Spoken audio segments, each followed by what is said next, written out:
বিরতির পর আরও একবার প্রত্যেককে স্বাগত জানাই পাবলিক নওয়ার পর্দায়। এই মুহূর্তে আরও এক বিশেষ খবর নিয়ে আপনাদের সামনে উপস্থিত হয়েছি। আমরা প্রত্যেকেই জানি ইচ্ছে থাকলে উপায় হয়, দৃঢ় সংকল্পের কাছে প্রতিবন্ধকতাও হার মানে। তারই একটি দৃষ্টান্ত মোহনপুর বিধানসভার বিজয়নগর গ্রামের বাসিন্দা পাপন সূত্রধর। জানা যায় পাপন সূত্রধর শারীরিক প্রতিবন্ধী ও দৃষ্টিহীন, তা সত্ত্বেও টেট 2 পরীক্ষায় প্রথম স্থান অধিকার করতে সক্ষম।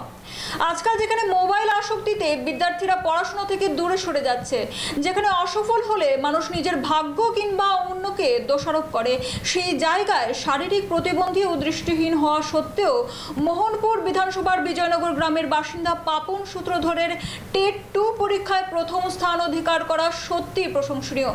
টেট 2 পরীক্ষায় প্রথম স্থান অধিকারকারী মোহনপুর বিধানসভার বিজয়নগর গ্রামের উজ্জ্বল দৃষ্টান্তের সাক্ষী পাপন সূত্রধরের বাড়িতে দেখা করতে গেলেন মন্ত্রী রতন লাল নাথ সহ অন্যান্যরা।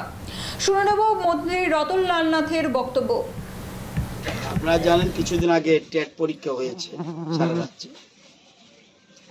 এবারে টেট পরীক্ষার রেজাল্ট এর আগের যে টেট পরীক্ষার থেকে অনেক বেটার হয়েছে। আগে টেট 1-এ পাস করেছিল 1.40%, আর টেট 2-তে পাস করেছে 1%ও না, 0.86%। এবার টেট 1-এ পাস করেছে প্রায় 6%, আর টেট 2-তে পাস করেছে এবার 5%। এটা ধীরে ধীরে আমাদের রাজ্যের শিক্ষা ব্যবস্থা অনেকটা ডেভেলপ হচ্ছে এবং ছাত্রছাত্রীরা বুঝেছে যে কোয়ালিটি এডুকেশন মোস্ট ইম্পর্টেন্ট। এবং আমার এখানে আসার মূল কারণ হলো আমাদের রাজ্যে এবার টেট 2 পরীক্ষা দিয়েছে 32,286 জন। এর মধ্যে পাপন সূত্রধর আমার বাঁদিকে যে দাঁড়িয়ে আছে, সে পেয়েছে আউট অফ 150 সে পেয়েছে 121। ত্রিপুরাতে 32,000-এর মধ্যে সে পেয়েছে হাইস্ট মার্কস, এবং সে হলো ব্লাইন্ড। কিন্তু ব্লাইন্ড, এদেরকে আমরা দিব্যাঙ্গ বলি, আমাদের প্রধানমন্ত্রী বলে এদের দিব্যাঙ্গ। অর্থাৎ ইচ্ছা শক্তি থাকলে, সে 2008-এ ব্লাইন্ড স্কুলে ভর্তি হয়েছিল নরসিংগড়ে, সেখান থেকে তার যাত্রা, এবং পরবর্তী সময় 17 সাল পর্যন্ত সে সেখানেই ব্লাইন্ড স্কুলে পড়েছিল। পরবর্তী সময় সে পাস করার পর এবার টেট 2 পরীক্ষা দেয়।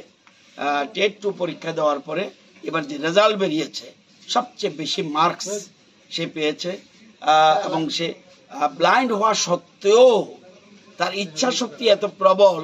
তার নাম পাপন সূত্রধর।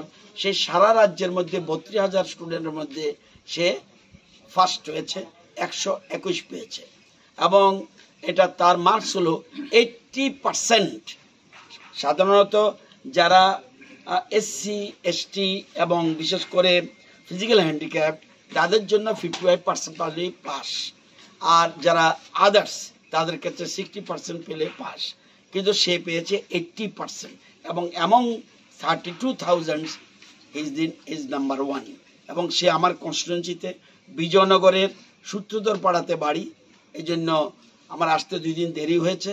তো আজকে সকালবেলায় ভেবে নিয়েছি তার বাড়িতে আসবো, এবং এখানে এসে তার সাথে কথা বলেছি, তাকে সম্বর্ধনা জানিয়েছি, তাকে অভিনন্দন জানিয়েছি, এবং ওর মা বাবাকে যারা জন্ম দিয়েছে তাদেরকে অভিনন্দন জানিয়েছি, কারণ তারাও তাকে সহযোগিতা করেছে।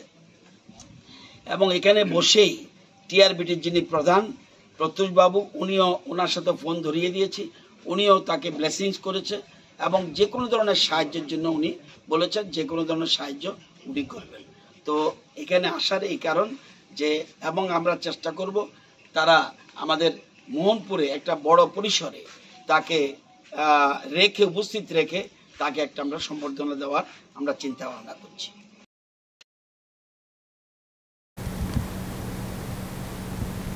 ফিরছি ছোট্ট একটা বিরতির পর, ততক্ষণ পর্যন্ত সঙ্গে থাকুন।